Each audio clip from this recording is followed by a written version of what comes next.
You are about to witness history in the making.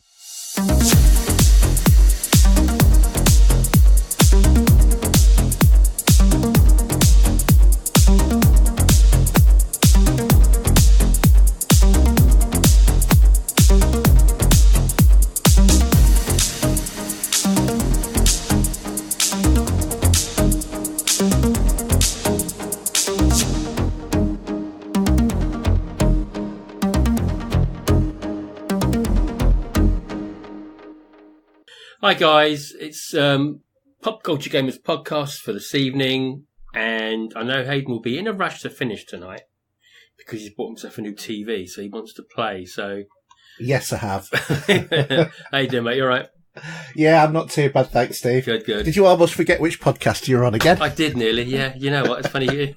It's only been over a year. I know. Dementia sets in every now and then. Yeah. That's old boys. Yeah, you've heard the one, haven't you, about 2 cookies in an oven? Go on. One turns round to the other and said, "Blooming heck, it's hot in here." The other one said, "Oh my God, a talking cookie." Oh, God. Sorry about that, folks. Okay. Let's swiftly move into some intro work. So, briefly, I've been on holiday this week, as you know. I haven't cracked, no pun intended, I haven't cracked out a lot of gaming, but I've just sort of been doing a bit of all sorts, really, because I just want to just chill. Yeah. I know sometimes we think we should just game 24/7, but I just like to do other stuff sometimes. So I'll be chilling, listening to music or whatever, and the wife's been at work, so it's been good. I can just blast it out there. So it's been pretty good. And with the probably the talk this week is going to be Crackdown for me. And me as well, because I've gone full circle on this. I know, and we'll discuss that later on after poo-pooing it. But anyway, that's by the way. So what else happening this week? So I've got a 4K Blu-ray en route at the moment. That should be coming tomorrow. When I'm still off actually tomorrow as well. So I should be home hopefully when Amazon deliver that. Hopefully a bit earlier in the day. And I'll mention about that a bit later when we talk about new releases. Because I don't think it's in it. But anyway. On the vinyl front, as some of you have probably seen, I've finally got the holy grail of vinyl for me, which was the expanded edition of Raiders of the Lost Ark. Yeah. Which sounds amazing. It really does. There's 22 tracks compared to my original 9 on my original album that I bought at the time.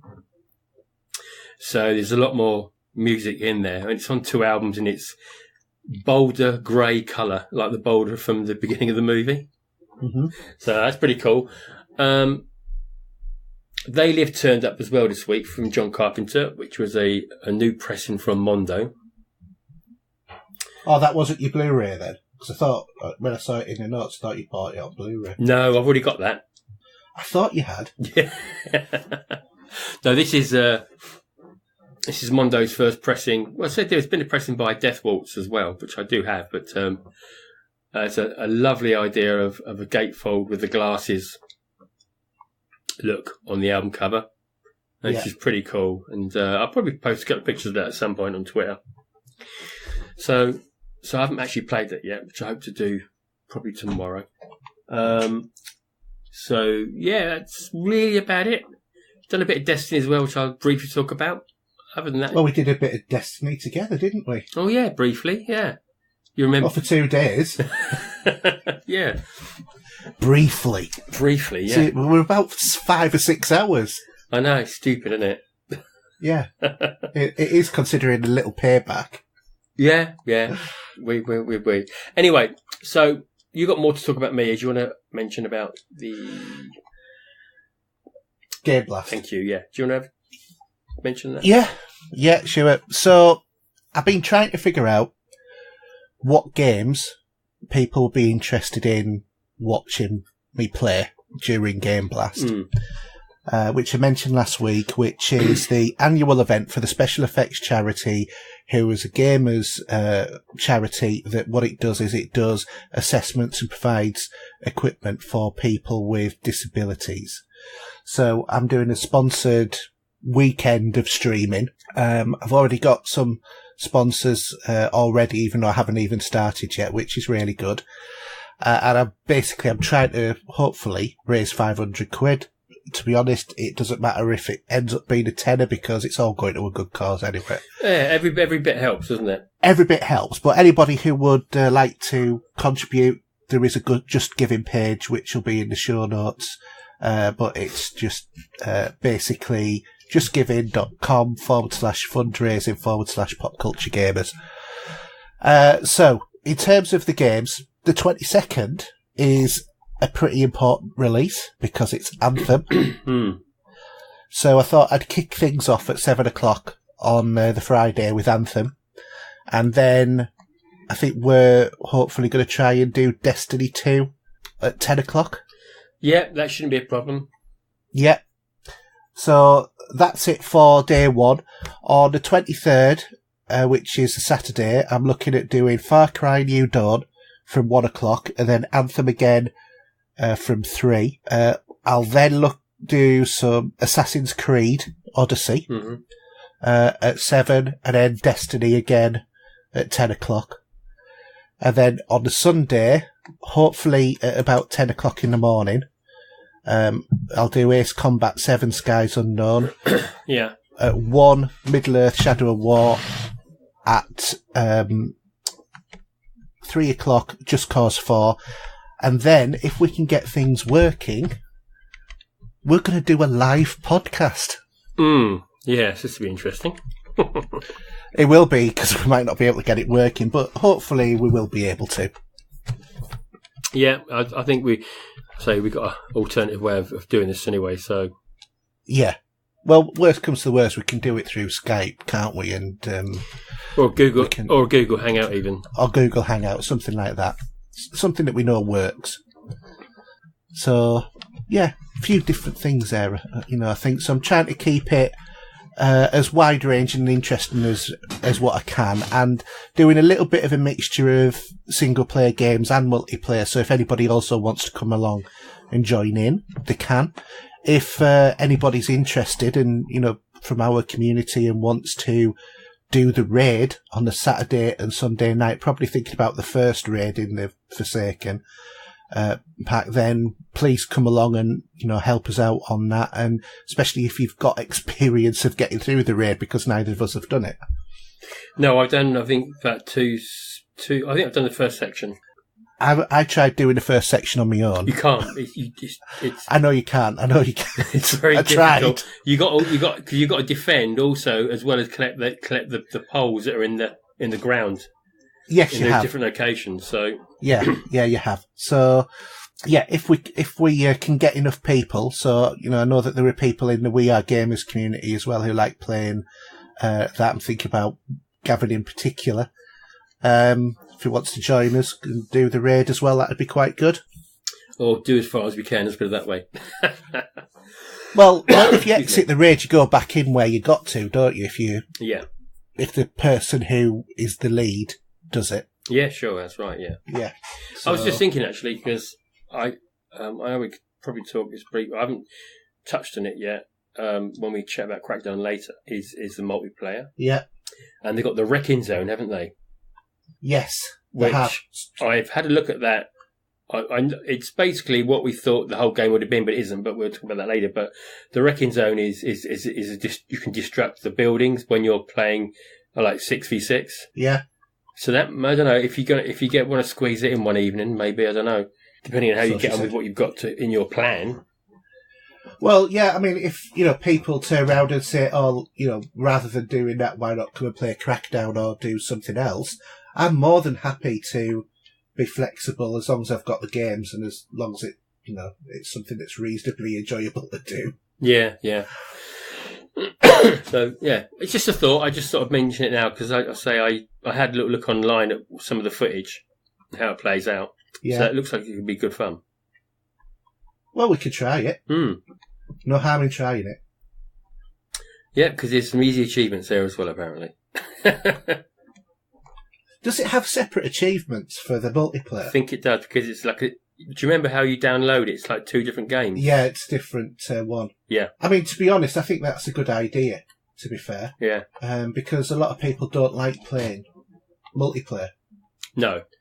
But I think it comes in it comes in as one price probably, but just the way that works with 2 downloads. But that's it's neither here or there, to be honest. Yeah, exactly. But anyway, anything else you want to chat about? Oh, you want to mention your TV? Well, I mean, obviously one of the things that we are doing at home is just trying to get things a little bit more sorted in the living room, give it a bit of a makeover. So, one of the things that my wife said, and this shocked the hell out of me, was she turned around and she said, well, if we're going to do the living room, we might as well get a new TV. And bearing in mind, my wife's suggesting that we get any form of technology. It's funny, because she started texting me, didn't she, this afternoon? Yeah, she did. So I was in a conversation while you were trying to get it out of the box by the looks of it, because it's a bit on the large side, isn't it? Yeah, I was saying, can I have a hand? No, I'm texting Steve.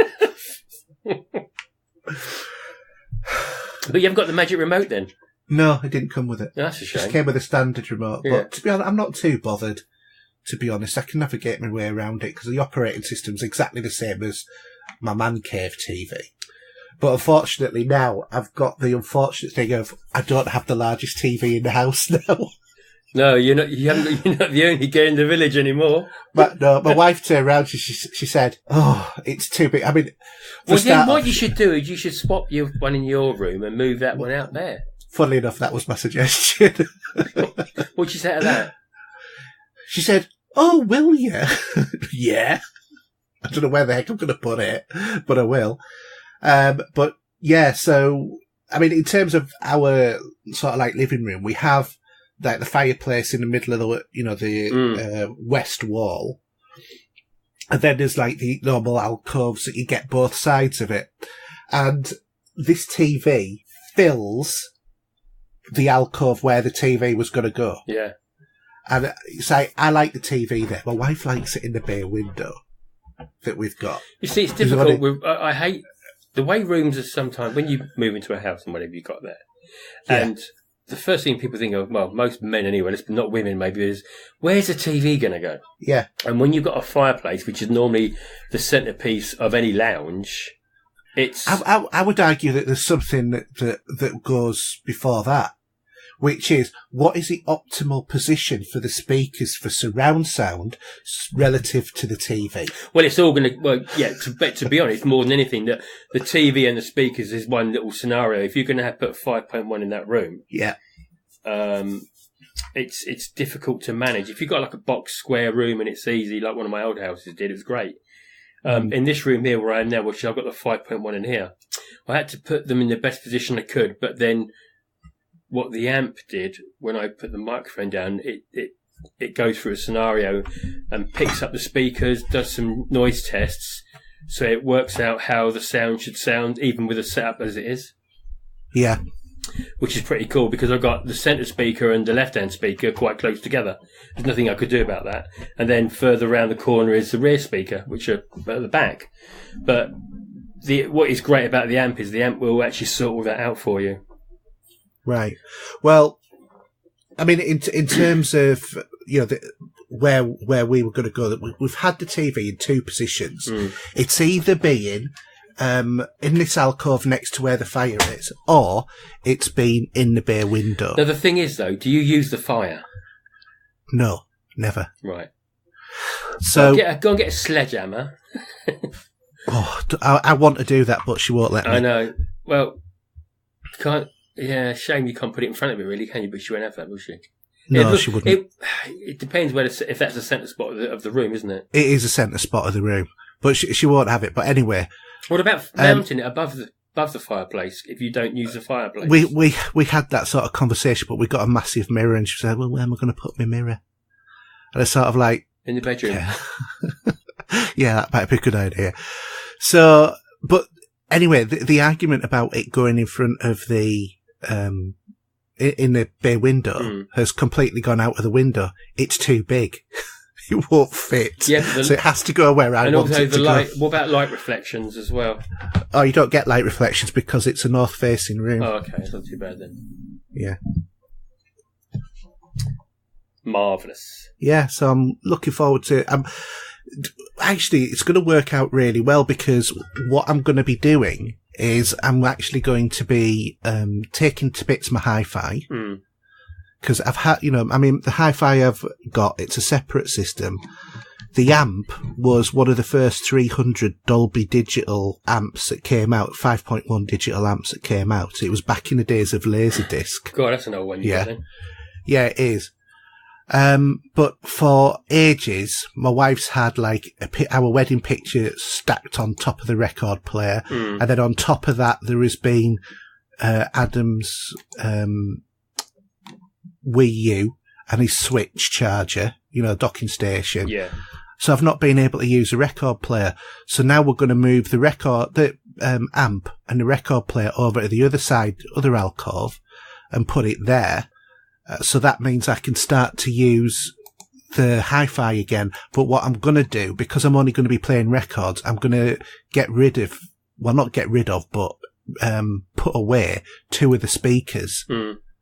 So that I'm just listening to it in stereo, because there's no point in having, 5.1 on an old record. No, but if you were going to have a Blu-ray, if you're going to have a 4K player in there of some kind, I'm not going to bother, to be honest, because if anything, I'm going to get a soundbar. I think that's the way. Well, that's what I did, didn't I? I mean, you've seen my lounge and where my TV is, so. Well, I'm thinking of the Sky one, the same as what you've got. Yeah, I think it's a pretty good one, personally. It really works well. And it does make a good noise, let's put it that way. Yeah, and that's, I do like my hi-fi, but I very rarely use the 5.1 on it, very rarely. I think probably about twice, maybe 3 times this year.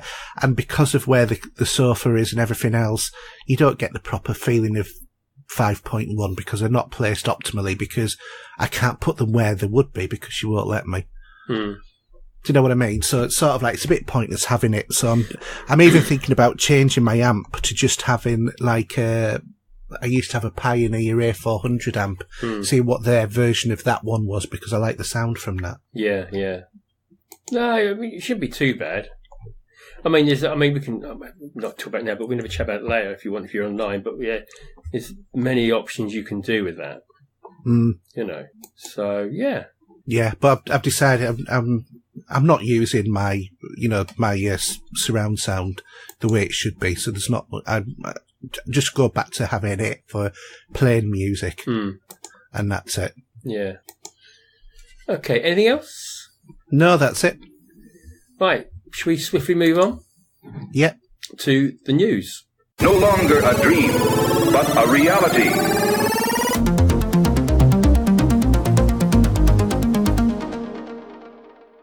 Okay, so after being told off by Hayden for saying that it should be gaming this week, but it's still gaming news, that's what I'm going to say at the moment, so he can do one. He's nowadays, I don't know what it is, but his last 6 months he's been getting mixed up with, we go on to the news and then we go on to gaming this week. No, the news is in gaming this week. I know, gaming this week, but yeah, okay. Anyway. Do you want to give us what news you found? Right, okay. So, evidently, a couple of things. First off, a bit of Destiny 2 news, which is Trials of the Nine isn't coming back anytime soon. So, the 3v3 elimination mode, which has been absent since Season 4, it was originally introduced as Trials of Osiris back in 2015, if you remember that. I know you remember that from Destiny 1. But Bungie have admitted that the revamping of it for the sequel didn't work as well it was hoped, so it looks like we're not going to be seeing it for a while. No, there has been chat about that they want to tweak it a bit, maybe. Yeah. And a lot of the old PvP fans really want to see it back. But yeah, it'll come back in some shape or form at some point. I'm sure it will. The second bit of news is about The Witcher.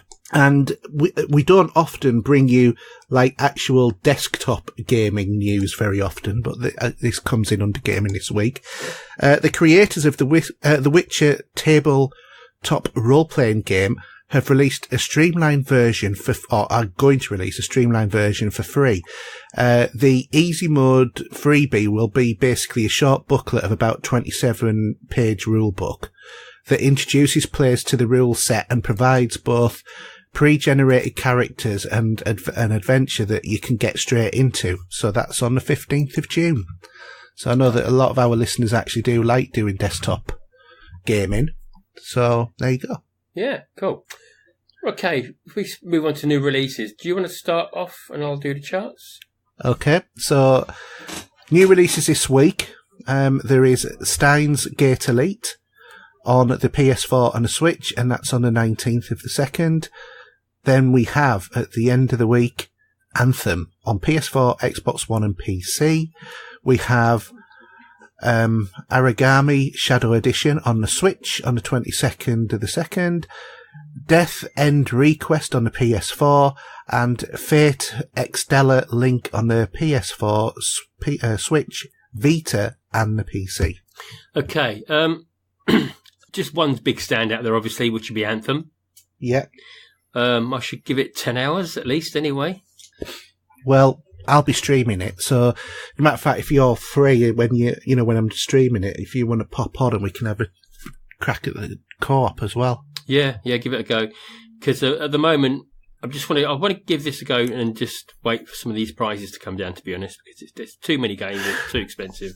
Anthem, the Legion edition, which is like the Dogs Doodads version, is £50 on CD keys. Yeah. Digital download. I don't have that amount of money, spare cash right now, so you'll have to wait. But I might wait till it comes down in price. But getting 10 hours at first will be good anyway, just to give it a good go. The problem is, if you like it, then that 10 hours will turn into you purchasing it. It won't at the moment, just put it that way, whether I like it or not. Okay. So, unless someone wants to gift it to me, no, it won't be. When you find out that there's a grind involved in the game, that'll be it. That'll be you sorted for. Oh no, I'm grinding in Destiny at the minute, which I'll chat about later. But no, I'll give it a good go anyway, at least, and it's something I can go back to if it comes down in price. Yeah. Okay, video game chart. So at five at five, we've got Call of Duty Black Ops 4. We've got. From 2 down to 4, well, from 4 down to 2, we've got Resident Evil 2. Down from 1 to 3, we've got Kingdom Hearts 3. And from 4 up to 2, well, was that 4 up to 2? Yeah. From 4 up to 2, we got FIFA 19. Don't know why that is. And from 3 up to 1, we got Red Dead Redemption 2. What's all that about? Well, I suppose everybody who wanted Kingdom Hearts and Resident Evil 2 have probably bought it on day release or within the first week or two. Yeah. So that's probably why, whereas like GTA, it was up until a few weeks ago when Red Dead Redemption was released, still appearing in the charts. So it's just a bit weird the way that charts are these days, because it just seems like certain titles just hog, and we know that FIFA for the next couple of months will be probably in the charts all the time. Yeah, it will be, and I think we're going to see a few of those still hanging around anyway. We might see Resident Evil climb back up because of the new free DLC, which we didn't mention in the news. No, but I haven't played it yet, so we'll save it for next week probably. Well, it's not released until the 25th, is it? It's out. I thought it was out on the 25th. No, it's already out. I've downloaded it, and also there's a couple of skins, as in the so PS2 skins of Leon and Claire as well. Yeah, I've got those two, but DLC's there. I downloaded it earlier the day it came out on Friday. It's not showing on Steam for me. Really? Well, when I did a game update to download it, and is it actually as a separate patch, or is it just, does it come with? Well, it'll be in the menu. It'll be in the menus. It'll come in the menus. I haven't loaded up the game, so if it's just downloaded it automatically as part of the game, that might be why. Yeah, it will do, and it's 3 little. Well, I won't mention it now because I haven't got that pre-done, as I haven't played with it. But yeah, we can probably chat about that next week if I get a chance to play it, or you do. Yeah. But yeah, it's well worth downloading it. It's all for free, so cool. That's that. Okay, gaming this week. So you've got a couple, I've got a couple. I just want to quickly mention Ace Combat because you just brought it back into my memory. Yeah. And one of my boys has been over today, and I dug out the PlayStation I haven't done for ages, and I put the headset on him to see what he thought about it. Mm-hmm. He did not handle that well. Did he not? No, he really felt like car sick afterwards. Right. I couldn't even get to show him any other games because it was just suddenly, it was really rough. Wow. But I don't know, it's just different for different people. I mean, for me, it doesn't, I just went straight into it and loved it. And I had no sort of backlash over the VR with my brain anyway. That is weird. And he was doing a lot of rolls. I said, just take it easy, but no, but he had to come off it. And I was going to show him the some of the other games, but we didn't get a chance to do that. But never mind. But yeah, really didn't go down well. Well, that's really surprising. Yeah. Destiny 2 briefly. So the quest came out of the week for the last word. Yeah. I'm now halfway through the quest. So I've got a bit of grinding to do for that. So I'm hoping by next week I'll have that in my arsenal of weapons. Mm-hmm. And really enjoying that. And next, from Tuesday on, the reset will be old Salad himself for the last Iron Banner of this season, because March is not far away, believe it or not. So the new season with a new DLC that will be added, the free stuff, and also the season pass DLC. Yeah, which we'll chat about probably nearer the time. So that's good. And all I really want to talk about is Crackdown 3. But do you want to mention your games first, other than that, and then we'll. Yeah, well, I mean, obviously we both played Destiny because it was the Crimson Days event. So we both got the bow. It was one of the things to chase for. I also got a Sparrow, which is like the flying motorbike thing on Destiny, for those of you who don't know, as well. And the Ghost Shell, which is like your sort of like flying PDA robot thing. That's it. So those are the things that I got on there. Did you get anything else? No, I did. I got the dance, that gay dance. Yeah, I didn't bother with that. But I didn't want to go for the Speedo. Oh, I got that. I got that from the Eververse. I did. I got one from the Eververse, but I didn't know if it was the same one or not. Yeah, I'm sure it's the same one. So I could be bothered, but the main grind for that was the bow, because it doesn't matter whether you're like 530, 500 or whatever, it hits at 650. So it's always worth getting to up your levels. Yeah, and as it was for you. Yeah, and it was nice as having a game again. A couple of games. Though we did try going into the Nightfall and give it up. Well, do you know what? You didn't need to do that one to do all the. No, you didn't. It would have been nice to have done, though. Yeah, I mean, matter of fact, it's easy enough to do with 3. Actually, it's easy with 3, but 2, we're just a bit short, and especially with your light level being a bit lower anyway. Yeah, but I've massively caught up on my light level, because 2 weeks ago my light level was about 517. So what are you now? 589. You're still beyond Chris then? Yeah. Well, I'm not surprised. He's now 599, so... Yeah. I'm going to have a chat with him probably tomorrow, because he's off next week, so... Right. Sure, we'll probably get him Destiny tomorrow at some point. I'm sure you will. Yeah, because I've got things to do in the game. But, yeah, I mean, I got middle of the night last night because I was playing Crackdown at like 3:30 in the morning. I know. Well, I went a bit. If I say this quietly, I think we went bed about 1. I think. Yeah. I've started to nod off. You know what I'm like. Yeah. Well, I mean, I was doing that. Was playing one of my games, to be honest, when I was live streaming it, which is never a good look, is it? No, but you got the dude doing well. So you got the dude doing the commentary saying, "What are you doing hanging around?" And I'm going, yeah. Oh yeah, okay. But no, so AC, one of my followers, messaged us. I don't know where AC's from, but you're saying, "Oh, can you help me out doing a Nightfall on the Crimson Days?" And I have to say, "I'm sorry, I'm about to go to bed. I'm cream crackered." Yeah, because I couldn't face doing a Nightfall at 3:30 in the morning. No, you couldn't face 11 o'clock either, to be honest. No, I couldn't. You have to be doing it earlier in the day for a Nightfall. Plus, now that they lock your equipment, I don't like that. I don't like that at all. Well, as long as you know what the specifications are for the Nightfall, when you look at the burn and everything else, you can just get it ready before you fire it. So, and it's knowing what the Nightfall mission is as well, because there's some weapons that you would choose over others. Yeah, that's if you look at on the homepage, you can see what the burns are. Yeah, but the burns is different to what the actual mission is. Oh, you can see that beforehand anyway. So it will tell you because then. But it's all good. It's interesting. So it's been quite nice dipping back into Destiny a little bit.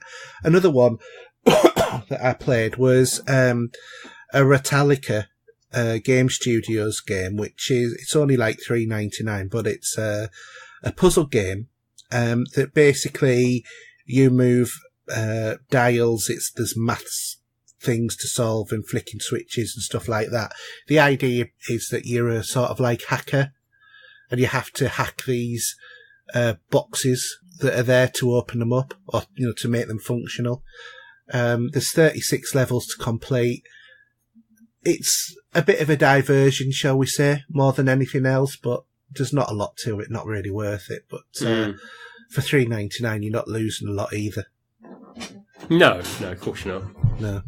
So, and another game that I started was Far Cry New Dawn. Yeah, I'm not really a fan of that anymore. You see, I really liked Far Cry 5. I never liked the other since 2, I didn't like Far Cry for a while. Yeah. Even though I've got them all. But I really enjoyed Far Cry 5. To the point of, just before this was released, I'd started Far Cry 5 on the PC. Okay. So anyway, I thought, okay, this is going to be released. I'll have a go at this. And so far, I've been really quite enjoying it. I got a bit stuck on one mission because it was pointing me to, I had to do something to make a sound to attract a bear. And it was pointing me to go over to somewhere to make a sound. But no matter what I did, I couldn't find what I needed to make the sound. And it was sort of like 1:30, 2 o'clock in the morning. And I just thought, do you know what? I can't be bothered running around in a circle anymore. I'm just going to switch it off. But other than that, the game, it plays really quite well, quite like the mechanics feel very familiar simply because it's, Far Cry 5, but with a different story and a different look. It's really, really colourful, sort of environment as well. It is sort of like a Fallout-y kind of world, but sort of merged with Far Cry 4, if you understand what I mean, but based in the Far Cry 5 world. Right. But the map's changed because this is a spoiler, so if you haven't played Far Cry 5 and you want to, and you don't want to know any of the possible endings, switch off for 30 seconds now. So if you're still here, you're going to hear the spoiler now. Basically, one of the storyline arcs, or the storyline arc on Far Cry 5 was you could choose between a couple of different endings, one of which was the religious leader set off a nuclear bomb in Hope County, and this game is based on the aftermaths of that ending. Mm-hmm. So, but it's really good, and it's different because scavenging and that, because resources are rare, suddenly becomes a lot more of an issue. Okay. So it's worth, it's sufficiently enough different from Far Cry 5, but it is the sequel. Okay. So worth a look. And it's not as expensive as some of the other games. In a matter of fact, CD keys, it was $21.99 on PC. That's good. If you're a fan of it, that's good. That's good money worth there, isn't it? Yeah, well, that's what I thought. Hence why I got it on PC. So, getting to be a big fan of CD keys again. Well, I finally left my boy was on about he wants a copy of Forsaken. Okay. So we can get back to playing as dad and son on the game. Yeah.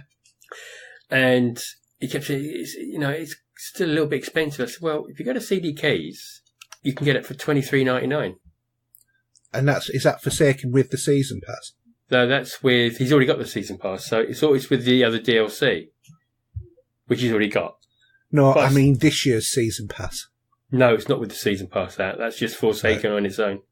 It's Forsaken plus Warmind and Trials of Cyrus. Yeah.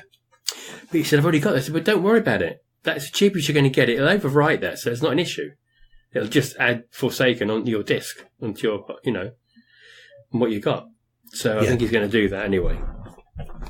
So, because then he's always up for a bit of Destiny. He's a good lad. Well, it'll be a welcome addition to the Fire team. Oh, absolutely. I used to do the raids with him and stuff like that. So he's always one to have for that, if anything. Yeah. So, yeah. Anyway, anything else to say? No, let's talk about the big release this week. And a very disappointing, hateful load of information thrown around the place, do you think? Definitely. I think I do have to admit, though, I kind of feel that this game was destined to have a negative view because of just how long it's taken to get out. Well, I think Microsoft probably originally mentioned it too early, which doesn't help. No, but that's why Microsoft have changed the way that they do game releases now. Well, that's it. And with it showing you that trailer, I think you were assuming that you were going to get that destruction from the cloud in the single player game.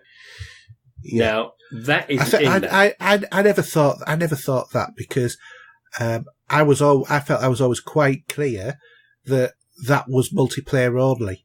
Yeah, well, I think a lot of people didn't think that, and to be honest, you wouldn't want that in single player because your whole island would be flat. Oh God, yeah. Do you know what I mean? And it's bonkers.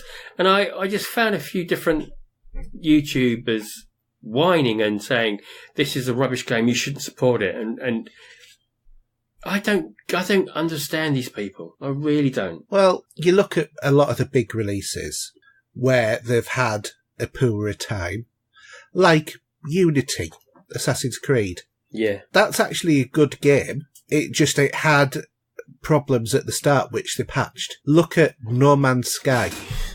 Yeah. Another example. Mm. And, when I first put this in, and I fell in love with it straight away, being a fan of Crackdown. Yeah. Now, Crackdown 2 was never any good, to be honest. It didn't work. But after, chatting to Alan, because he's been playing it as well, and he's starting to enjoy it. I'm classing this like a remake. It's Crackdown. It's got everything in it that it had before. You got the orbs, the hidden orbs, the way of leveling up. I've got a funny feeling there's more guns in it this time. I haven't actually checked, but I think there's more guns too. There is a lot of guns. And there's also, you've got some of the bosses are like for example, one of them's in a mech suit. So the enemies aren't just sort of a little bigger version of a sponge to kill as a small character. They're pretty large in size, aren't they? Yes, definitely. So, with all this aside, I think it's a really good game. And if you're a fan of Crackdown 1, you will love this. And ironically for you, you were poo-pooing it when I was playing it. Yeah. Do you want to tell your story of that? Right, okay. So, first off, I've never been a Crackdown fan. I would not have bought this game at all. It comes with Game Pass, and that's what's got me to play it. That's right. Okay. So, playing it, first off, I was struck. I'm playing a police version of Saints Row 4 because it's quite similar. Mm. Exceptionally similar. And also, you can think about Grand Theft Auto to a certain degree. Yeah. They're all very similar sorts of games. Yeah, exactly. Now, in terms of the graphics, I was looking at it and I was thinking, actually, the characters are really, really nicely detailed, but the environments look like a sort of like mid-last gen cycle environment. They look the same as the 360 version of Saints Row, to be honest. If you didn't know you were looking at Crackdown, you would quite happily think you were looking at a 360 version of Saints Row. I wouldn't say a 360 because I think that graphically it's upgraded a bit different. Much obviously for the game it is as well. I think there is if you put them side by side, there would be a difference. And the same with the original Crackdown. Yeah, but in a way that you remember it. Possibly, but do you know what? How crisp they look, the loading times and everything else. Oh, yeah, all that's absolutely fantastic, the loading times. You dive in straight away without a blink of an eye, really. And the explosions, everything seems to be bigger and better. This is what, if Crackdown, for me, it feels like a remake. Yeah. I mean, for me, after coming into this quite cold with no expectations at all, I started thinking this is a real letdown for Xbox. I was expecting this to be more. I don't know what I was expecting, but what I felt was the world felt like a bit of a husk, as in quite hollow, no, not a lot in it. And the other thing that really grinded my gears at the start was it tried way too hard to be cool in the exact same way that Sunset Overdrive did and completely failed. It's like the characters, to me, you will only think these characters are cool if you're 10. They just look like idiots, to be honest. Yeah. And then, considering the time to develop, I thought, it should not have been, what we've got. The game should have felt more alive and more polished. I felt that the controls were quite finicky, as in, it was sort of like a bad day on Assassin's Creed in terms of the way that it grabbed onto stuff. And that those were my initial impressions. Yeah. Okay? For whatever reason, I kept playing. And my thoughts started to change. Quite quickly, to be fair. Probably after, say, about 2 hours, 3 hours, a lot had changed. I'd, taken out one of the big bosses, so I'd taken down 2 of the big bosses, tried lots of different things, got loads of orbs to power myself up so I could jump better, and I could shoot better and stuff like that. And all of that started to make an improvement with the game. Plus, what I did was find lots of different tried lots of different weapons to find the loadout that was right for me. So at the moment, I'm using as a primary weapon the pulse beam. Yeah. Which is like, it looks like a Mass Effect gun, but with a purple glow in the middle of it. I thought it looked more like maybe the Telesto in Destiny or something like that, maybe. I can see why you say that, but I think it looks a bit more Mass Effect-y. The secondary weapon is the Decimator.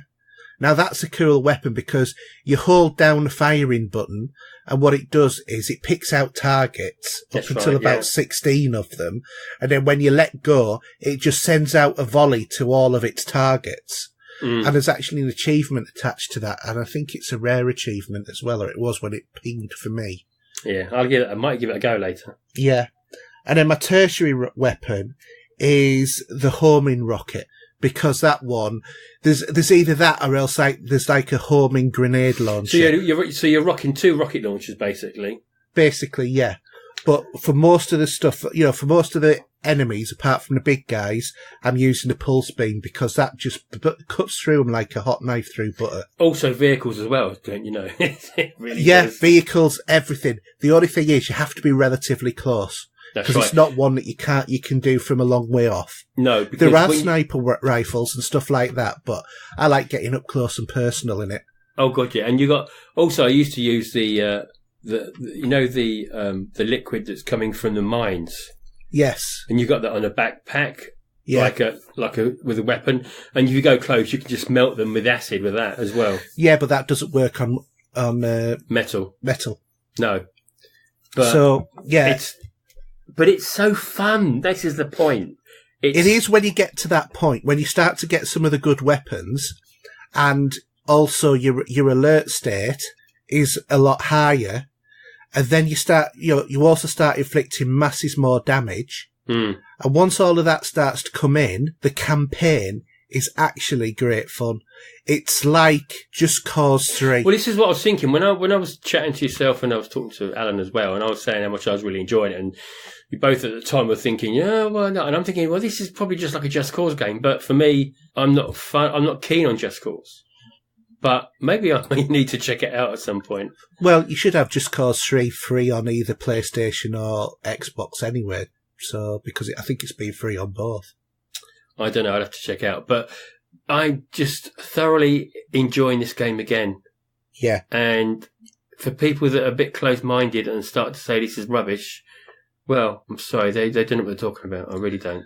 Well, this isn't me being fanboyish because I've never liked Crackdown. No, this is nothing to do with Microsoft. This is about the game. It could have come from a PlayStation, from all I care, but yeah, it's the game itself. It's nothing to do with Microsoft. It's a game that I thoroughly enjoyed, and something that can pull me away from something like Destiny and Resident Evil 2. And trust me, ladies and gentlemen, anything that pulls him away from Destiny, you've got better luck of light escaping the event horizon of a black hole. Exactly. You know. But it's just fun to do it. I mean, Terry Crews, obviously, who's the main character in this. And if you're not sure who he is or at all, if you haven't seen White Chicks, have you seen that, Aidan? No. Right, if you check out White Chicks, which is about... Sounds like a bad porn movie. No, it is. It's about two black cops dressing up as white girls to... I can guarantee you I'm not going to be watching. No, honestly, no. They got the Eddie Murphy way of doing the prosthetics. Yeah. Well, they're dressed as these two blonde sort of Essex type girls. No disrespect to any Essex girls at all. I love them greatly, but it's this the stereotype Essex stereotype girl. Exactly. Yeah, and they're there to get this crime ring and everything else. And Terry Crews fancies one of them. And it's just hilarious. It really is. I loved it. You see, I have to admit, in terms of all of the marketing and not, all of the in-animation, in-game animations where it's, showing the different agency representatives and that, they're all idiots. It's just, I know that that's the style, but it just gets on my nerves. And that to me is one of the things that brings it down as being a better game, is that, is that just... I know that's supposed to be the humour, but unless you're 10, I don't think it's good. And as a matter of fact, I think that my 11-year-old would actually think it was a bit stupid. Some of the ways they've done this, I think it's just like the way the graphics are for the like comic book style and stuff like that. Yeah. That doesn't bother me at all. It's all about the gameplay in this game. That's what it's all about. That's what it's more about. Anything more than anything else. And I'm just thoroughly enjoying it. Some of the jumping puzzles on these platforms you've got to do, I've done one of them. It took me a while to get to the top. Yeah, I couldn't be bothered with that, to be honest. I've done about everything else in the map, because you obviously go around the map clockwise, and I'm about 4 o'clock on the map. Yeah, I'm probably about... Well, I don't know what it is. I've just dipped into some of the second half of the areas, but... no, it's just great fun, and I'll take my time as long as it takes to do this and just enjoy it. And I just heard anyone with Game Pass has a feel of, anxiety over playing this game, maybe because of what there is. Honestly, it's just give it a go and see what you think. And if you've got a PC, you can also play on that anyway, because it's play anywhere. Yeah, that's it. So thoroughly enjoying it. I can't believe that some of these people, what they're coming out with. I really don't, but more for them, to be honest. Well, I'm enjoying it as well, but it did take a while for me to enjoy it. Yeah. And you know what it's like? There's so many games, and some people just don't have the time to keep persisting on a game that they hope will make it, they will start to like. Yeah. No, I know what you mean. Yeah. So, all good. Yep. Are we done? We're done. Okay, so we'll move into movies, TV and streaming. In quest of a better life.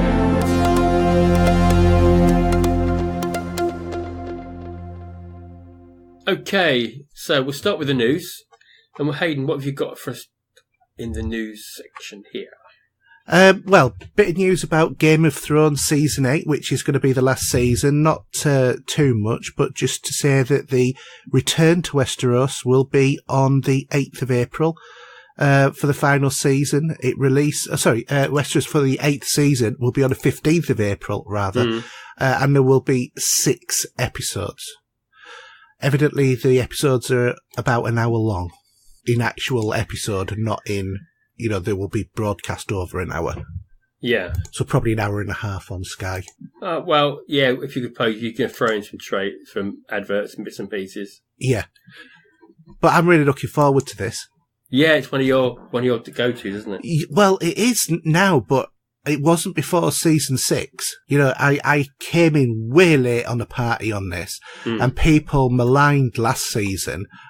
After having watched seasons 1 to 6, and then 2 days later, season 7 started, I watched season 7. I was absolutely enthralled with season 7. So I'm hoping that, for me, season 8 does the same thing. Oh, cool.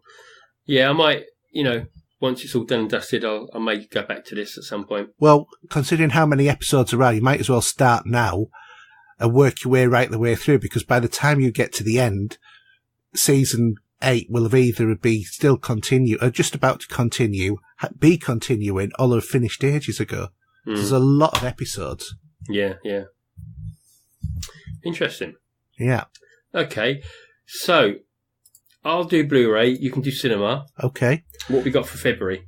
February, we've got Cold Pursuit, On the Basis of Sex, Capanorum and Piercing on the 22nd of Feb. Okay. Isn't Cold Pursuit the Liam Neeson movie? Yes. I wonder how bad that's going to do. I don't know. We'll see. It's going to be straight to video more than anything, I think. Yeah. Okay. Blu-ray releases and DVD. Right. So, just having a little scroll through this. We've got First Man, Blu-ray 4K DVD. We've got Freak Show, Blu-ray DVD, Goosebumps 2, Haunted Halloween, that's Blu-ray and DVD, and Goosebumps 2 as a Blu-ray DVD pack. Halloween 4 and Halloween 5, that's Return of Michael Myers and The Revenge of Michael Myers. Johnny English, I'm not a big fan of these, but...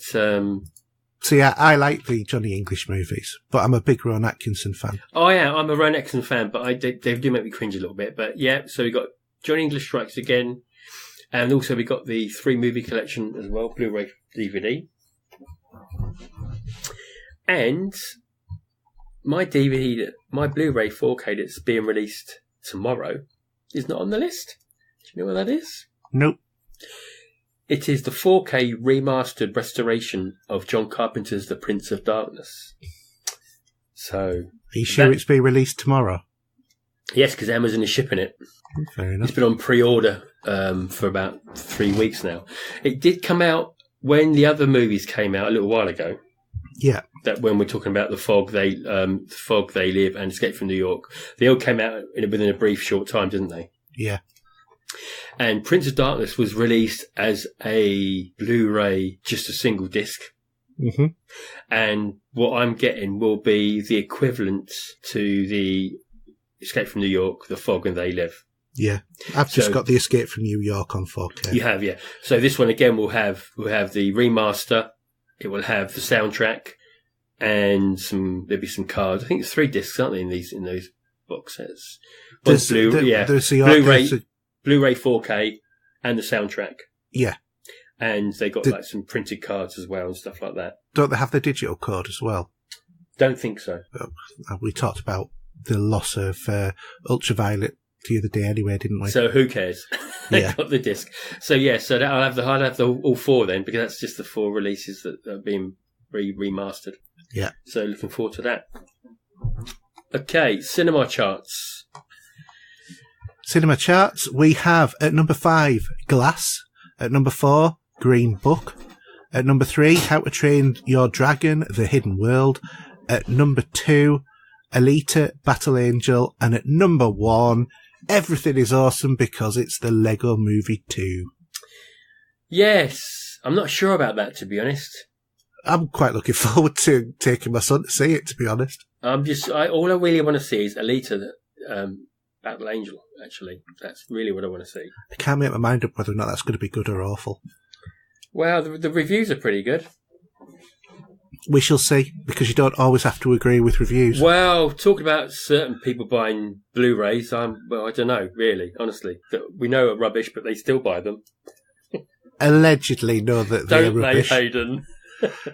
No, allegedly know that they're rubbish. Those people who haven't seen them and talk out the backside because they don't know. But we do know. Anyway, we'll talk about that in a minute. Okay. So the Blu-ray DVD charts, we have new at 5, we got Bad Times at El Royale. From 6 up to 4, we got Ant-Man and the Wasp. Down from 2 to 3, we got House with a Clock in Its Walls. And from 1 down to 2, The Predator, hint, hint. And in at 1, new is Venom. Yeah. So I'm going to talk about my movie after we have a whine about yours. So do you want to tell us what you've been watching? The Predator. Why? Really? Come on. We knew this was a bad movie. Now, I don't mind. No. I'm going to see it myself. Don't worry. I will see it. You have heard reviews and heard people say this is a bad movie. You don't know until you've seen it. True, but I do. Certain people I trust for their reviews, I will live and stand by some of those. I know it's never always until you've seen it yourself, and I do agree with you there. Yeah, well, movies are always a subjective sort of thing anyway. Oh, yeah, but to be honest, yes. Yeah. What did you think of it then? Go on, you tell me. Right, well, I'll lay out the premise of the story first. So, basically, the story is about an Uber predator chasing a small, because when I say Uber, I mean, he's taller, faster than the standard ones. I mean, many feet taller and a lot harder. But basically, he's the predator who hunts the predators. Mm. And basically, the predator he's hunting has come to Earth, and he has some sort of anti-predator technology, which he may or may not be bringing for humans to actually have. It's never made totally clear. There's a lot of kind of assumptions that go along the way in the story. Mm. So that's the main part of the plot about the predator. So they're not hunting humans this time. There's a whole second plot about an agency of some kind which is tracking and analysing the predators, and another story about a combat veteran who intercepts the predator when he's, out somewhere in the jungle, and he then captures some predator technology, finds out that this agency's after him, sends it to his house, and then his son picks it up, and then his son's got Asperger's, and that immediately lets him be able to know how to use predator technology, evidently. So some bits of the story are a little bit, flimsy in that respect. But what I would say is, in terms of it out of all of the movies, it's not as good as Predator, and it's not as good as Predator 2, but I think this movie's better than Predators, because that was quite rubbish. I think that the main problem with this movie is it lacks any real sense of threat or, thrill seeking. Yeah. In it. That's where the problem comes in. Overall, I don't think it's a bad film. I think there's a lot to like about the movie. It just doesn't go anywhere special enough or add really very much to the mythology of the Predator in a way that makes this film in any way significant in that universal arc. It's entertaining. I would say this is like a 6.5 out of 10 if you had to give it a number. Yeah. Passable, slightly better than average, but you're not going to be writing home to your mum about it. Do you know what I mean? Yeah. That's my impression of this. I know that some people have really maligned this. But I do think this tries to keep within the quite tight confines of the confines of the Predator sort of mythology as well. So, the design of the Super Predator, he looks fantastic. It's all really well done. It's just lacking a certain je ne sais quoi. Yeah, it's funny, really. I mean, I've actually got Predator 2 to watch on my Skybox at the moment. I've just downloaded a UHD copy of that. Yeah. Because I haven't seen it in a number of years, and it's not too bad as films go. Yeah. But I do have a couple of the other ones, and Alien vs. Predator and stuff like that, which I do love some of that, but... Well, the thing is, Alien vs. Predator was a bad movie. But like you said, you still liked it. Yeah, I think because it had got aliens in it as well. Yeah. It's sort of, that made up for it probably a bit with that, that clash of two films, should we say. Yes. Being a great fan of Aliens. And we've had disappointment there with sequels, So it's never easy. Oh. And especially when you have such a great movie as the original one with Arnold Schwarzenegger and the rest of the gang there. Yeah. It's hard to top it. Oh, definitely. Most definitely. But it's, you have to take it into context a little bit, really, in the fact that, there's no real super big stars in this. I think if it had had a really big name, not necessarily Arnie, but, a more modern day action hero of a similar sort of stature. Sort of like, The Rock. Dwayne Johnson or something like that. Yeah, Dwayne Johnson. If he'd have been in it, I think that it would have brought a little bit more excitement in the way that he portrays himself if he'd have been the Marine. Do you know what I mean? So yeah, I think it just lacks something. It just needed a little bit more of a kick. A little bit like, the difference between coffee and Irish coffee. Do you know what I mean? It's just that little bit extra makes all the difference. Yeah, but it's just classic 80s, isn't it? There's not much more to be said about that, really. But speaking of 80s movies, you've watched one that is one of my favourite Batman movies. I sort of classed in two different sort of window boxes here. We've got the trilogy. Yeah. That we've had recently. You've got the Dark Knight trilogy. But you've got the Batflick ones. Yeah. And then you've also got the Tim Burton style movies. Which I adore. You won't realise how much I adore this movie. Yeah, I know you're going to get all nerdy on me with it. Because the soundtrack's fantastic. I love the atmosphere that Tim Burton portrays with it. The way Michael Keaton portrays. He's a bit of a nutter, and rightly so, really, with what he's been through as a kid. Yeah, Michael Keaton, the way that he plays Batman, because we're talking about Tim Burton's Batman, the first one of those. The way that he plays Bruce Wayne is like a controlled madman. Because there's that bit where, he's talking quite normally and rationally when the Joker goes into Kim Basinger's apartment, and he can flick a switch, can't he? Yeah, it is. It's like Jekyll and Hyde, because then he gets that fire poker, and then he's like, "You want to go nuts? We'll go nuts. Come on!" In the way that only Michael Keaton can. Yeah, and it's just wow. That is just that psycho sort of Bruce Wayne. 2 seconds before, where it was cool, calm and collected Bruce Wayne. But then you sort of also realise that was a cool, calm and collected psycho, as it were. Yeah, absolutely. So, I used to love these films when I was a teenager, because that is how old it is. Well, I would have been in my 20s, I suppose, when I saw this. Yeah, I would have been younger than that. What year was it again? Is it 89? 84, 86, something like that? Something like that.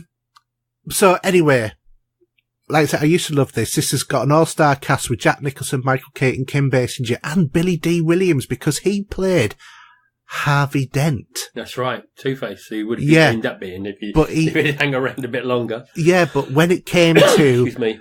Val Kilmer's Batman, they replaced him with Tommy Lee Jones, which I think he would have made a better Two-Face. But also the legend Jack Palance. There's not many films, he was on that as well. Back in the day, this was the fastest movie to earn 100 million, making it in just 11 days. And it did something, there was something really different about this movie. Now, I saw it twice in a week in the cinema. And I saw it in at High Wycombe at the local cinema there, which had THX. So I used to go there for it. Yeah. And I loved it to bits. And Jack Nicholson signed a deal when he took on the Batman role to take a cut in any merchandise. And he made the biggest mint out of that you wouldn't believe. I can imagine. By the way, it was 1989, so it was later than we were. So I was like 18 when this was out. So, but that was why I watched it, because it was 30 years, or approximately, 30 years this year. Yeah. I mean, in terms of this movie was the highest grossing DC comic book based movie until The Dark Knight in 2008. So nearly 20 years, it kept that sort of position.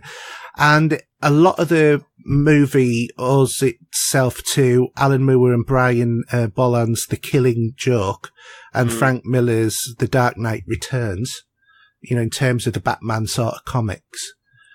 The movie also is sort of like immortal and aged at the same time, I think. In the fact that, because it's sort of, it has like 1950s styling in some bits of it, doesn't it? That's right. And you can't pin a time. Yeah, exactly. So while some aspects of it are dated, it's a bit timeless.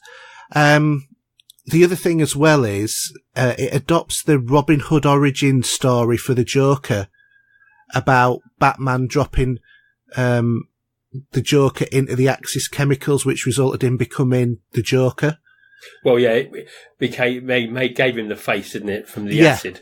Yeah, which is always what you've associated with the origin story of the Joker. Yeah. But where it differs was that this movie established the Joker, Jack Napier, as the killer of Bruce Wayne's parents, which he never was in the comics. No. Which resulted in Batman being created. So it's sort of like that, that conversation where they're having a movie where, you created me. I created you, but you created me first, sort of thing. Hmm. I do think while this movie is much darker than Adam West's TV series of the 1960s, I think it's probably got a lot more in common with that show, as in it's much more comic book interpretation directly than what I think is a slightly grittier and probably more realism-based Dark Knight. I'm not saying that the Dark Knight is realistic. I'm saying it's more realistic. Yeah? I don't know, really. Actually, I think it might come across differently because it's more modern day with the Batman Begins trilogy onwards. Maybe. Do you know what I mean? But then again, you mustn't forget that in that Batman that excuse me, got a bit of dry mouth. With Tim Burton actually also having the idea of the cinema, him going there to mourn his parents. Yeah. Which was even get to be used in the games, didn't it? Do you remember? Well, it was also from the comic book set anyway. That was Batman's origin story. Yeah. So remember in the game you went down, didn't you get that achievement? Do you remember in one of the Batman games for placing the rose down there? Arkham City. That's it. Mm. And from really Tim Burton then moved on to Batman Returns with Penguin and Catwoman. Yeah. And that is just as a good movie, actually. It is. And but if you haven't seen that for a while, you might actually want to sort of piggyback onto that next. Well, I've got all four of them, so I'm going to watch all four. Yeah. But I mean, for me, this is much more of a comic book superhero rather than how they are now. It's a different mould of superhero movie. It's more in common with like a childish version of Superman the movie or Superman 2. In the fact that it's just a little bit over the top. I think Jack Nicholson, when you actually look at him, he did a good job in terms of being the Joker, but he reminded me much more of Cesar Romero's Joker from the 60s Batman show. I think they did. There was that, especially with what they were wearing, clothes-wise.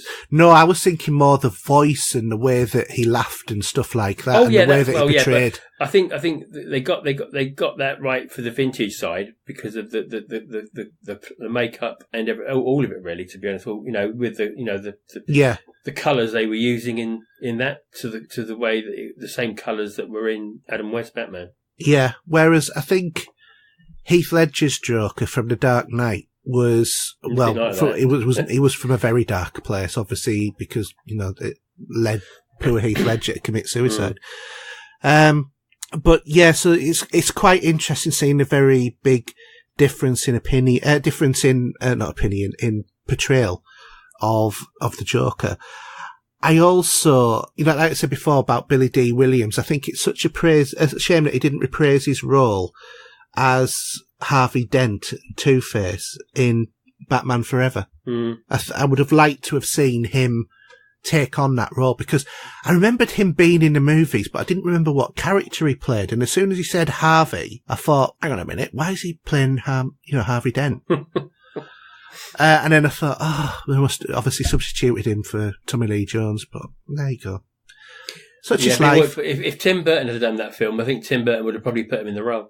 I think he probably would have done. But it'd have been interesting to see what Two-Face would have been like with Billy D. Williams. That's true.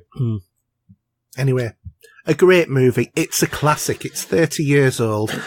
I think basically it's got a great music score. It's got a star-studded cast.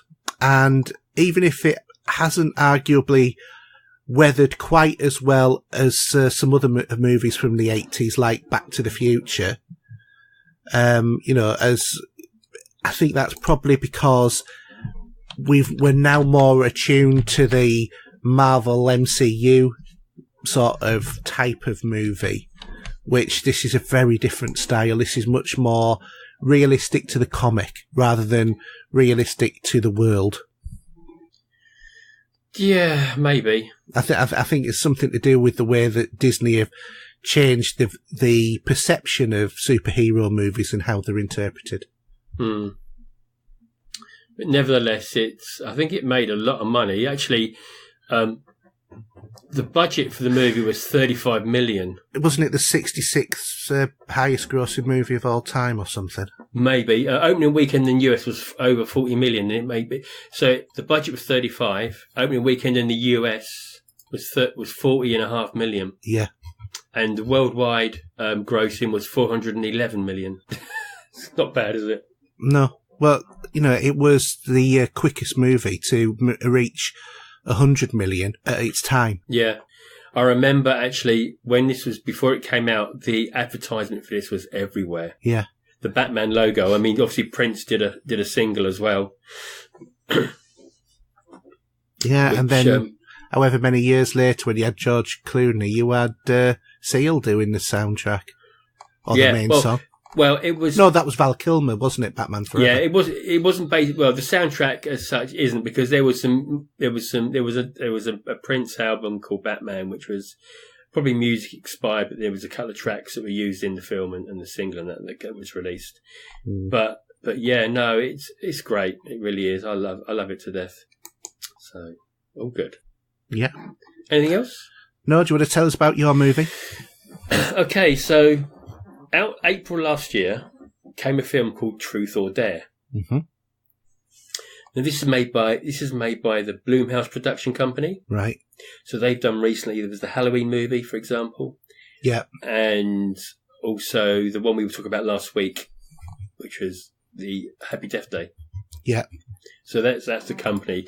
So So this film stars Lucy Hale, and probably not only probably know who she is, but you might if you've seen her. But there was a TV show on Netflix my missus watched to the climax called Pretty Little Liars. I don't know if you heard of that. Yeah. So she was one of the main characters in that film. So what this is a harmless game of truth or dare among friends turns deadly when someone or something begins to punish those who tell or lie or refuse the dare. It's a typical teenager style horror/thriller movie. Mm-hmm. It's an hour and a half long, but it weren't bad. When I looked on Sky, it had like 1.5 stars. But I think IDB gives it 5.1. Yeah. But I thoroughly enjoyed it. It weren't bad. Well, this is a point I was making about Predator, is in you can read and see what people have said about it, but if you enjoy it, you enjoy it. Yeah, I mean, I knew what sort of movie it was going to be, and it's these typical movies that we've seen over the years. But it was something slightly different, and then the twist. Well, I won't say twist because I won't say what that was, but basically what happened is all these teenagers went to Mexico for a holiday, and they bumped into this guy who dragged them to this old church and got them to play truth or dare. And ironically, he had a dare or he would die. And his dare was to was the only way to get away from it was to get other people to play the game. Hence what put these people in this predicament. So when they went home, not realizing it, the truth or dare scenario carried on playing with this spirit that was haunting them. Yeah. And that's all I really want to, I don't want to say too much about it. I mean, it's worth a watch, and the twist at the end was very clever in how they got out of trouble. But yeah, really, really good movie. It's a brain dead, just park your brain there and just enjoy it for what it is, really. Yeah. And I haven't seen a film like that for a while. I mean, Blue Mouse do some good movies. They've their production there. They've got quite a few. I think I've got a funny feeling that the Nun and there's a few other horror movies that came out at the time that was similar sort of thing. Mm. But yeah, thoroughly enjoyed it. But I mean, maybe not your cup of tea though. No, I don't think it's my sort of movie. But yeah, all good. And I wouldn't be surprised if they did a sequel, but I haven't seen anything for that, whether it would or not. But I'm just on a similar sort of look. So for comparing this movie to Batman, for example. Yeah. This film was a budget of $3.5 million, and opening weekend it made $18 million. Mm-hmm. And gross for this movie worldwide was $85 million. So that's not bad. No, it's good for a film that's $3.5 million. Not bad at all. But yeah, if you catch it, it's on Sky at the moment. If you've got Sky Cinema, so well worth a watch. Yeah. Okay. That it? Have we got questions to do? We do. We don't have many. We only have 4. Okay, so let's go to questions. John, what's happening to us?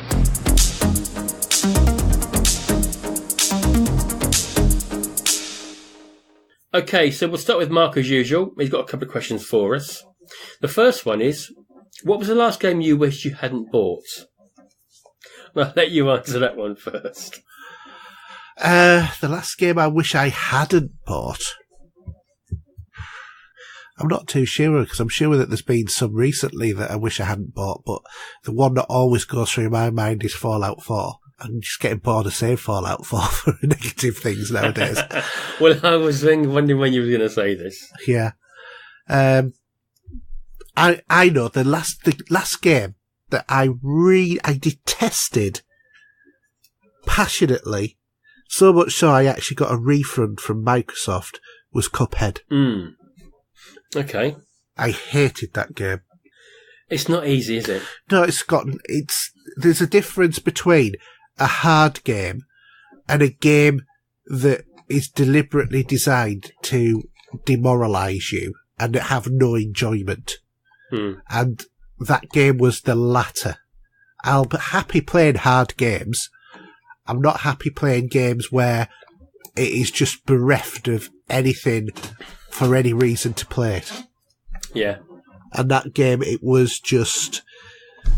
It did nothing for me because I didn't like the 1950s cartoon graphic style. And it was just rubbish, in my opinion. And if you disagree, that's fine. You can't help being wrong.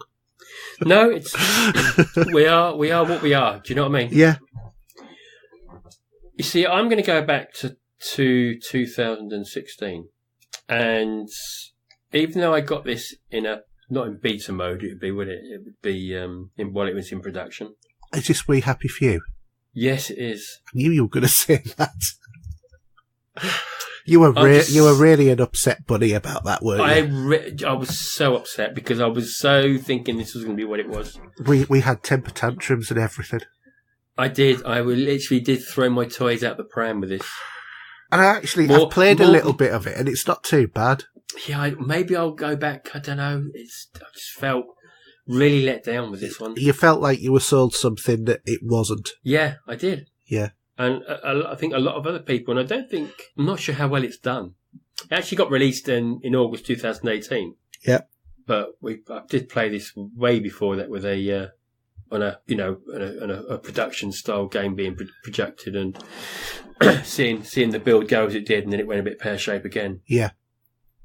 Whether or not I end up going to watch some YouTube walkthroughs of this and see what it progresses to. I would just, if you've still got it downloaded, just boot it up. It's still there. Just boot it up and give it a go. Start the campaign afresh. Well, I don't need to because I literally have just come out of I've done it again. I've come out of the sewers into the village, and you got to get to a bridge where you got to get across. Yeah. And if I can do that, that'd be a milestone. That's all I'm going to say. I would just try it. Just be open-minded about it and just give it a go because it's not fantastic, but it's not bad. You know, it'll pass the time. I've got better games to play at the minute, unfortunately. Well, yeah, because you've still got Detroit Most Human to finish. Oh, You've got Spider-Man to do. You've got Wildlands to do with me. I've got loads to play. I've got Tomb Raider to start yet. Yeah, you've had that so long now. It's on Game Pass. I know. Both of them. Or all three? No, there's 3 Tomb Raiders, but I got the first 2 and I finished those. Yeah, but the last 2 are on Game Pass. Yeah. Which I think, there is, and I should go back to Mass Effect maybe and try that. And I've been thinking about going back to that as well. Because there's rumours of another Mass Effect again. Whether or not these rumours are going to No, exist. I'll tell you what it'll be. It will be a remaster of the original trilogy. I'll probably go for that, no problem. Oh, I would as well. I would go for that in a heartbeat. Yeah, absolutely. Okay, do you want to go to Mark's second question? Okay, do you pre-order games? Have you anything pre-ordered now and waiting for release? Not at this moment in time. I think games that have been coming out at the moment, which is different for which have been for a while, we've got the way that Game Pass works now, where I probably would have pre-ordered maybe Forza, for example, and probably even pre-ordered Crackdown, to be honest. But I've not needed to. No. And Anthem, of course, is coming out, and I've got a Game Pass for 10 hours on that as well. No, you've got an access. An access, sorry. But yeah. EA access. So really, the way games are coming out now, I don't think a pre-order is going to be worth doing unless there's an incentive for it. No, I mean, to be honest, how many times have you ever been in a situation where you've gone to the game shop, a proper game shop, and said, I want such and such a game on release, and they've not had it in? Very rarely happens. It might happen in your local Tesco, who think, oh, well, there's, this Destiny 2, there's only about 4 people who play it, so we'll get 2 copies in for that store, and like 20 people go in wanting it. It's not like that. For most places, most. But to be honest, I think with CD keys as well, and people at places like that now, you're going to get some of these games a little bit cheaper.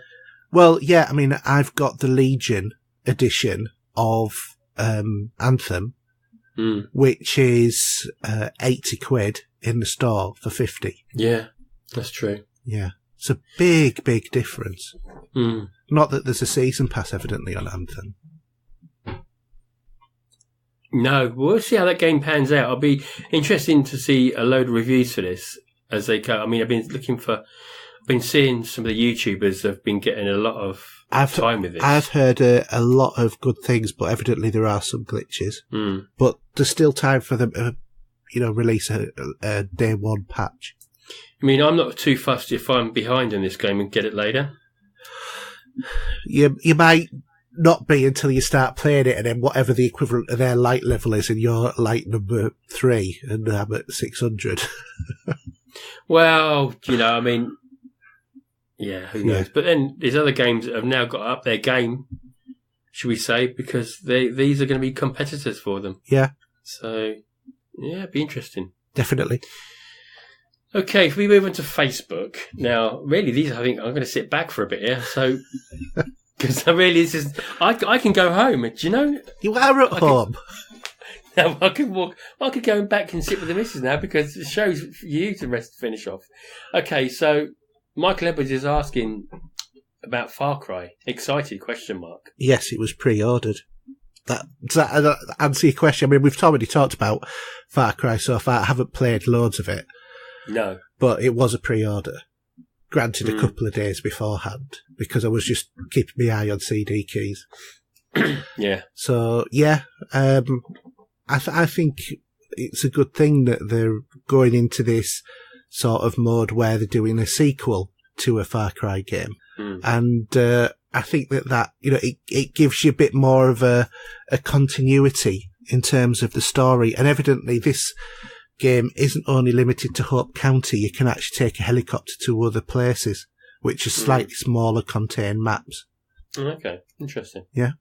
Okay. Nicky Wilson. Go on. You crack on because I can go and fall asleep now. I do have one thing to say about this, but yeah, you crack on. Okay. Now that Star Wars Episode 9 has finished shooting, what 3 predictions do you have about the movie? Also, do you think that JJ will be able to fix some of the nonsense Rian Johnson did in The Last Jedi? You go first. Well, my only prediction is I hope I can stay awake in it. You sound like my wife. No, because I'm just so disappointed with Star Wars at the moment. You know that. Yeah, but Solo was a good movie. It wasn't an earth-shattering movie. It wasn't a great movie. No, it was good, and no more than that. Rogue One was fantastic. It was. And to be honest, I know that there was a lot of haters out there, but Episode 7, not 8, not the Rian Johnson rubbish, The Force Awakens, with the exception of killing off Han, was actually a really good and enjoyable movie. No, yeah, that's the point. I did enjoy that movie, and I do own that Blu-ray. Yeah. So... But that's as far as it goes. We've had... It's not so much as... we've had a bump in the road, as opposed to Rian Johnson bombed the hell out of the bridge and destroyed it, on the road. But hopefully, J.J. Abrams, he's good. To be honest, I don't care if the next movie is a bit of a rehash of one of the other Star Wars movies, but brought up to date with the new characters. I don't care about that. I'd be quite happy. I like The Force Awakens. I don't care if it was like a soft reboot of A New Hope, which a lot of people sort of accused it as being. What I don't like is a film that lasts for 2 hours, has lots of special effects, has Princess Leia flying around like Mary Poppins, and does absolutely nothing but destroy the franchise that it's actually intending to, to honour. So in that respect, I think that if anyone can do it, it'll be JJ. I'd like to think so, because he's got the pedigree to do this. Absolutely. Yeah. Absolutely. And I saw a bit of news this week. There was rumours that apparently some UK cinemas had some sort of trailer leaking out. I've not heard that. Yeah, and because everyone was disappointed. Apparently people were disappointed that during the Super Bowl last week that there was no Star Wars trailer. I mean, we don't know what the title of the film's going to be either. No. that'd be an announcement in itself, probably, anyway. Yeah, it will be. It will be. And that might, well, then again, it might give it away. I don't know. It might do, but as for what they can do, I'm really interested. They can try and do better than they have done with the last one. Well, I mean, to be quite honest, they could have given it to the Corrie writers and they would have come up with a better Star Wars story. I'm hoping that what they actually do in terms of it is honour Star Wars, and it's dedicated for decades audience, and not try and alienate those people who have actually the people who have kept it going all of these years through their dedication. So they have to do that. If they don't do that, I think Star Wars is going to die. I think that this film is a real make or break for Disney. I think what they will do is conclude the Skywalker storyline. I think that this will be the last that we'll see of Skywalkers. Oh, also, it's gonna just close the book on Star Wars as we know it. Yeah, I think what some of this has actually shown is the fact that we are ready for something else in the Star Wars universe that isn't about Anakin Skywalker or any of his children or grandchildren. Rey. That's my opinion. I think that we will get the answer to who Rey is, and I think that JJ will go along the lines of explaining that Kylo Ren was trying to manipulate Rey by saying that your parents were junkers, and I think it'll all turn out that they're actually, I think, probably brother and sister. Would that be too obvious? No, I think that, to be honest, I think that's what the fans want. The fans want either she's Luke's daughter, which would mean that as he doesn't know her, then Luke would have had to have had a child to someone who he didn't know had the child. So that could be, for example, Mara Jade from the comic, from the books and the comics. Because I've been on about bringing her in. I think that there's a possibility of that. I think that the other thing that we'll see as well is, I think that we'll actually see more about the Knights of Ren, because they started that, and I think as well what will happen is, the flashback where it was raining with Rey. Yeah, I think we'll see that is a flash forward, and I think that bit where there's a red lightsaber goes through one of the Knights of Ren, I think that will be Kylo's lightsaber killing one of the Knights of Ren to save Rey. There we go. There's my predictions, and I have absolutely no inside knowledge either. No. We haven't got Scoobies, but there you go. Anyway. And I've also not been following all of the conversations about them. I haven't been watching people like Mike Zero and stuff like that who we're used to. No. So, okay, well, that's a wrap. It's early this evening. That means you can play with your TV. Woohoo! And funny enough, this is uncut. This is the same length as Raiders of the Lost Ark, because that's just finished. Well, there you go. Anyway. So, contact information. So, obviously, you can catch me on Twitter at Steve07. Pearson ID, the real Steve07. I did actually put that box on today, and I had a couple of friends' requests. So, all right, there you go. Did something good out of the PlayStation there. Yeah. Say Pearson ID, the real Steve07. Xbox Steve07. Email steve07@popculturegames.co.uk. Hayden, do you want to reel off all yours? Yep. So, just search for me as HERJ UK on everything. So that is YouTube, Twitter, PSN, Xbox Live, Steam, Ubisoft, Origin, all of those sort of things. Also, you can email the show at podcast@popculturegamers.co.uk. There is our website, popculturegamers.podbean.com. Also, don't forget, if you want to support the show, because we do have to pay for things like hosting, and you can support us on Patreon. Just look for Pop Culture Gamers on there. Also, if you would like to support the show in other ways other than financial, then please do share the show, links to the show with other groups and whatever, or on Twitter, liking our tweets, that sort of thing, all helps greatly. You can also follow the Pop Culture Gamers YouTube channel. We need more subscribers on there so that we can secure the name for the show as well. So please do that. Or give us any reviews. And finally, as well, just as a reminder that this coming weekend, the 22nd to the 24th, is Game Blaster 19. And if you want to support Game Blast and bring a little bit of joy to somebody's life through gaming, then please, follow the streams that we'll be doing over the weekend, and also which will be on Twitter, on Twitch, but I will post out details on Twitter as well. And you can also donate at justgiving.com/fundraising/popculturegamers. And there we go. Yeah. Okay, so finally, it's a good night from me. And it's a good night from him. Good night. Good night. You are about to witness history in the making.